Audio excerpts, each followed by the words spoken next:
ለመቀየርም አንዳንዶቹ ተጠቅቻቸዋል አንዳንዶቹን ወጥቼባቸዋል ኃይለ ማርያም ያልተሰሙና ይነው ምኞቴ በዮቴ ራሴ በፊት ለኢትዮጵያ እናቴ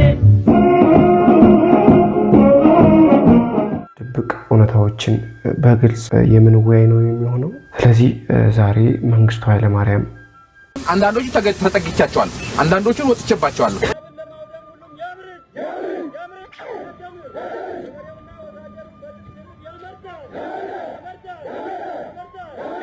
እንዴት መጣ ከስልጣን ሰላም እንዴት ናችሁ እንኳን ወደ ቻናላችን በሰላም መጣችሁ ቤቱን ሰብስክራይብ በማድረግ ጀምሩ እንግዲህ 1974 ዓመተ ምህረት ኢትዮጵያ የተቀየረች የነበረበት ወቅት ነው ንጉሱ አጼ ኃይለ ሥላሴ ስርዓት እየወደቀ ወጣቶች እየጮሁ ወታደሮች ኃይል እየያዙ በዛ ጭጋግ በዛ ጭንቅንቅ ውስጥ መንግስቱ ኃይለ ማርያም ከተፋለ ማለት ነው እንግዲህ መንግስቱ ኃይለ ማርያም አንዳንዶች ጀግና ነው ሁሉ አስታጠቀው በማን መሳሪያ ነው የምንሞተው ያላችሁ እንደሆነ እና እኛ በሰጠነው ሌሎች አንዳንዶቹ ደግሞ ጨካኝ አረመኔ ነው ይሉታል እውነቱስ ምንድነው እውነት መንግስቱ ኃይለ ማርያም ለኢትዮጵያ ፍቅር አለው ወይስ ወደ ስልጣን ለመምጣት ብቻ ነው ይሄን ነገር የሚያደርገው የሚሉትን ወደ ክፍል 1 እናልፋለን ማለት ነው ክፍል 1 የደሃ ልጅ ወደ ኃይል መሪ ይላል እንግዲህ መንግስቱ በ1930ዎቹ መጨረሻ አካባቢ በከፋ ነው የተወለደው ከብዙ የወቅቱ ባለስልጣኖች በተለየ ሁኔታ በከፍተኛ መኳንንት ቤተሰብ አልመጣም እንግዲህ መንግስቱ ትንሽ የነበረበት ያሳለፈው ነገር በአእምሮ ላይ ትልቅ የስነ ልቦና ጫና አድርጎበት እንደነበረ በታሪክ እንግዲህ እንመለከታለን ይሄ ነገር እንግዲህ ለሱ ጥሩ አልነበረም የደሃ ልጅ መሆኑ አንደኛ ሁለተኛ ደግሞ በወቅቱ የሱ ምንም አይነት ባለስልጣን ወይም ደግሞ መኮንን ዘመድ አልነበረውም በጦር ሰራዊት ውስጥ ከፍ ያለ ሄደ በሂደት ማለት ነው ከዚያም ቀጥታ ወደ አሜሪካ የጦር ስልጠና አገኘ እዛ ሄደ በዚያን ጊዜ የኢትዮጵያ ህዝብ በረሃብ በመሬት ችግርና በማህበራዊ ልዩነት እየተቃጠለ ነው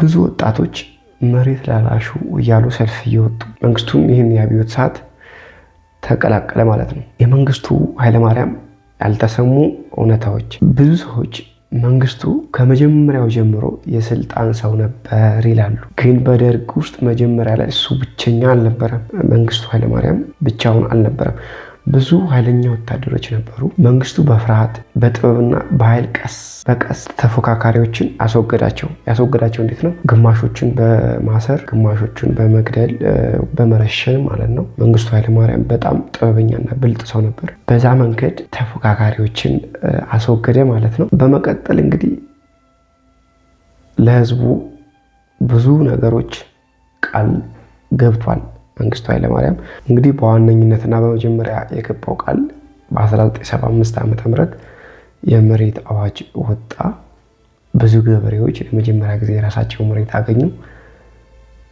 በብዙ ገጠር አካባቢዎች ላይ ሰዎች ይህን እንደ ነፃነት ቀን ያስታውሳል እንግዲህ ብዙ ገበሬዎች በመሬት እጦት ምን አርሰው የሚበሉበት ባልነበረበት ሰዓት መንግስቱ ይህን ሲያደርግ ገበሬዎች እንግዲህ ይሄ ለነሱ ትልቅ የነፃነት ቀን እንደሆነ ነው የሚያከብሩት ማለት ነው ከዚህ በፊት ገበሬው ለመሬት ባለቤቶች ይገብር ነበር ማለት ነው ይሄ ምንድነው የሚባለው ባላባቶች ተብሎ ለሚጠሩት ሰዎች ለነሱ ያረሰ እየሰራ ይገብር ነበር ማለት ነው ስለዚህ መንግስቱ ኃይለ ማርያም ከስልጣን በመጣ ማግስት መሬት ላራሹ የመጀመሪያው ቃል ነው ይሄን አድርጓል ማለት ነው ሁለተኛው እንግዲህ መንግስቱ ቃል የገባው ለህዝቡ የፊደል ዘመቻ ነው የፊደል ዘመቻ እንግዲህ ደርግ በትምህርት ላይ ትልቅ ዘመቻ ነው ያደረገው ወጣቶች ዕውቀት ያላቸው ወይ ደግሞ የተማሩ የሚባሉት በየአቅጣጫው ወደ ገጠር ተላኩ ወደ ሁሉም ኢትዮጵያ ክልል ማለት ነው ሰዎችን ማንበብና መጻፍ ማስተማር ጀመሩ ይህ ዘመቻ በአፍሪካ ታሪክ ትልቅ የሆነ የፊደል ማስተማር ዘመቻ ነው እንግዲህ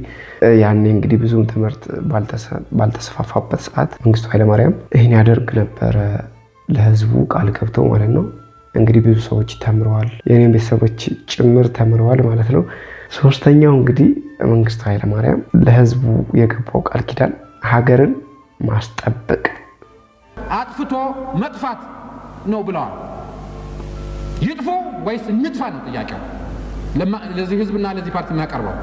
መንግስቱ ኃይለማርያም 1977 ሶማሊያ ኦጋዴንን እንደመውሰድ የወረረች ያኔ እንግዲህ ኢትዮጵያ ሊትፈርስ የተቃረበችበት ሰዓት ነበረ። መንግስቱ እንግዲህ ከሶቪየት ህብረት ጋር የኩባ ወታደሮች ታውቋቸው የኩባ ወታደሮች ማለት ነው እነሱ ጋር በመተባበር ጦርነቱን አሸነፈ። ብዙ ሰዎች እንግዲህ ያኔ መንግስቱን ብዙ ሰዎች ኢትዮጵያን እንዳትፈርስ አደረገ ብለው ይከራከራሉ። ግን እዚህ ላይ አሁን ያልተሰማ ታሪክ አለ ልንገራቸው። በኦጋዴን ጦርነት ጊዜ መንግስቱ በግንባር ተገኝተው ወታደሮቹን ሲያነጋግሩ የሚያሳዩ ምስሎች አሉ። እንግዲህ እነሱ የወቅቱ ወታደሮች ሀገር እንዳትቆረጥ በጣም ይፈራ ነበር። እንግዲህ መንግስቱ የሆነ የኢትዮጵያ ትወድቃለች የሚል ፍርሃት ነበረው፣ ትበተናለች፣ ትፈርሳለች የሚል ፍርሃት ነበረው ማለት ነው ያኔ መንግስቱ ማለት ነው። ስለዚህ መንግስቱ በጦር ሜዳ ተገኝተው አደራ ሀገራችን እንዳትፈርስ፣ ኢትዮጵያ እንዳትቆረጥ ወይም ደግሞ ኦጋዴንን አሳልፈን እንዳንሰጥ ብለው በጣም እየፈሩ ለወታደሮች እየነገሩ ወይም ደግሞ ወታደሮች ጋር እየተመካከሩ ነበረ ማለት ነው። በጣም ፈርተው ነበር ማለት ነው። ዋነኛው እና አደገኛ የሚባለው ታሪክ ደግሞ ቀይ ሽብር ወይም ደግሞ የፍቅር ጨለማ ጎን የሚባለው ነው። ነገር ግን ታሪኩ በዚህ አይበቃም። 1977 መንግስቱ ቀይ ሽብር የተባለውን ዘመቻ ጀመረ። በዋናነት እንግዲህ የጀመረው የኢፒአርፒ አባላትን፣ ተማሪዎችን፣ ተቃዋሚዎችን እና የተጠረጠሩ ወጣቶችን ያነጣጠረ ነበር ያን ዘመቻ። እንግዲህ ያኔ በአዲስ አበባ ጎዳናዎች ላይ የብዙ ወጣቶች አስክሬን ይጣላል። አንዳንድ ቤተሰቦች የልጆቻቸው አስክሬን ለመውሰድ እንኳን ያኔ ገንዘብ ከፍለው ነበር የሚወስዱት የነበረው ማለት ነው። እንግዲህ መንግስቱ እዚህ ጋር ትንሽ አደገኛ የሚባል ጭካኔ ያሳዩበት ጊዜ ነበረ። እንግዲህ ያልተሰማው አሳፋሪ ታሪኩ ደግሞ ምንድነው? አንዳንድ ቤቶች ጋር የሄዱና ሌሊት ማለት ነው ወጣቶችን ከቤታቸው እያወጡ በውሸት ማለት ነው ጠዋት ቤታቸው ላይ ከወላጆቻቸው ቤት ጸረ አብዮት ብለው ፖስተር ይለጥፉ ነበርና ቤታቸው ላይ ማለት ነው ልጆቻቸውን ማታፈነው ከወሰዱ በኋላ እንደዛ ያደርጉ ነበር ማለት ነው። ብዙ እንግዲህ ብዙ ታሪኮች ጸሐፊዎችም ይህን ዘመን ኢትዮጵያ ያጣችው የተማረ ትውልድ ነበር ይላሉ። ብዙ የተማረ ወጣት ነው ያጣ ነው። እንግዲህ ምናልባት አሁን ሀገራችን አሁን ካለችበት ነገር ወጥታ የተሻለች ሀገር መፍጠር የሚችሉ ወጣቶችን አጥተናል።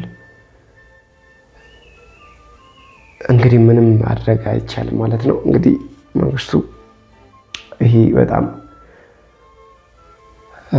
አሳፋሪና አደገኛ ታሪክ የጻፈበት ሰዓት ሆኗል ማለት ነው። እንግዲህ ትልቁ ጥያቄ አይደለም መንግስቱ ይሄን ለሀገር ደህንነት ነው ያደረገው ወይስ ስልጣን ለማጠናከር? ሌላው እንግዲህ ረሃብ ወይም ደግሞ ሰፈራ ወይም ደግሞ የተሰበረ ህዝብ የሚለውን እናያለን ማለት ነው። እንግዲህ 1984 ዓመተ ምህረት ኢትዮጵያ በከፍተኛ ረሃብ የተመታችበት ጊዜ ነበረ። የዓለም ሚዲያ የተራቡ ህጻናትን ምስል እያሳየ እንግዲህ ያው የሚያስታውስ ያስታውሰዋል። እንግዲህ ያን ታሪክ እንግዲህ ያኔ ዓለም በጣም የተናወጠች ብዙ ወጣት ህጻናቶች ያለቁበት በረሃብ ነበረ። መንግስቱ እንግዲህ ብዙ ነገሮችን ደብቋል ያኔ ማለት ነው። ብዙ ያልተነገሩ ነገሮች አሉ።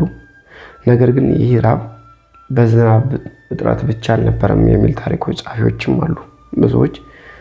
ይህ ረሃብ የመጣው በዝናብ እጥረት እንዳልሆነ ይህንን እንግዲህ ብዙ የቀድሞ ባለስልጣኖች በመንግስቱ ስር ይተዳደሩ የነበሩ